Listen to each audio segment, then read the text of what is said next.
আসসালামু আলাইকুম বন্ধুরা, সবাই কেমন আছেন? আশা করি সবাই ভালো আছেন। আমিও আল্লাহর রহমতে ভালো আছি। তো আজকে আমি ১ম ভয়েস দিতেছি ভিডিওর ভিতরে, জানি না কেমন হবে।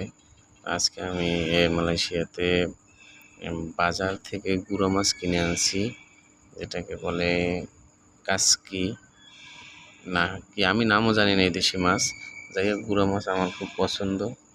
হ্যাঁ, এইজন্য গুঁড়ো মাছ কিনে আনছি। কিন্তু আনার পরে যে বিপদে পড়ছি রে, যেটা বলে বোঝানো যাবে না। গুঁড়া মাছ করতে যে কতটা কষ্ট, আমার এই মাছ কাটা করতে ১ ঘন্টার মতো সময় লাগছে।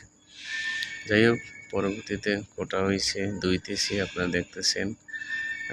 টমেটো দিয়ে কাঁচামরিচ দিয়ে চচ্চড়ি করবো, আশা করি ভালো লাগবে। তো আপনাদের মাঝে শেয়ার করলাম। আর আমার এই ছোট্ট চ্যানেলটা কেবল শুরু করছি ভিডিও দেওয়া, আশা করি সবাই সাপোর্ট করবেন, আমার পাশে থাকবেন, আমার আইডিটা সাবস্ক্রাইব করবেন। ধন্যবাদ সবাইকে। তো রান্নার পরবর্তী ভিডিও আসতেছে, আপনাদেরকে দেখাবো। অবশ্যই সাবস্ক্রাইব করতে ভুলবেন না।